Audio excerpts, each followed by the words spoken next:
টানা কয়েকদিন ঘন কুয়াশার পর্দা ভেদ করে উত্তরের জেলা রংপুরে সূর্যের দেখা মিলেছে আজ। তাপমাত্রা বেশি না কমলেও সূর্যের আলোয় উষ্ণতার পরশ পেয়ে স্বস্তি পেয়েছেন সাধারণ মানুষ। রংপুর সরকারি কলেজ মোড় থেকে আরও জানাতে আমাদের সঙ্গে যুক্ত হচ্ছেন প্রতিনিধি শাহরিয়ার মিম।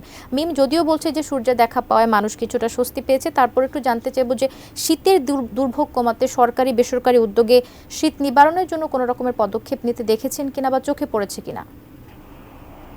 কবিতা, আপনাকে ধন্যবাদ। এই মুহূর্তে রয়েছে রংপুর সরকারি কলেজ মোড়ে। আপনাদেরকে জানিয়ে রাখছি যে আজকে রংপুরে যে তাপমাত্রা এটা 12.5 ডিগ্রি সেলসিয়াস রেকর্ড করা হয়েছে।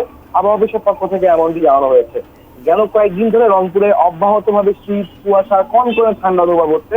তবে আমরা আজ সকাল থেকে দেখেছি রংপুরে সূর্যের দেখা মিলেছে। আর এই গেল কয়েকদিনের বিরতির পর যে সূর্যের দেখা, মানুষ কিন্তু এখন এই সূর্যের যে তাপের যে উষ্ণতা সেটি কিন্তু দেওয়ার চেষ্টা করছেন। তো এই আমরা কিন্তু শহরে ঘুরে বিভিন্ন মোড়ে দেখছি যে অনেকে উষ্ণতা নেওয়ার চেষ্টা করছেন, রোদে কিন্তু তাপ নেওয়ার চেষ্টা করছেন। আপনি যেমনটি বলছিলেন যে সহযোগিতার ব্যাপারটা, সেটি হচ্ছে যে সরকারি উদ্যোগে খুব বেশি সহযোগিতা যতটুকু দরকার সেটা না পেলেও বেসরকারি উদ্যোগে কিন্তু অনেকে চেষ্টা করছেন বিভিন্ন জায়গাতে কম্বল, লেপ এসব কিন্তু অনেকে সহযোগিতা করছেন। আমাদের চোখে এসব পড়েছে।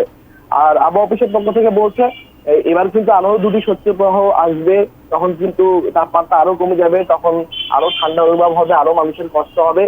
আর আপনাদেরকে একটা বিষয় বলে রাখি, যদিও দিনের বেলা রোদ এসেছে, তবে সন্ধ্যার পর থেকেই কিন্তু তাপ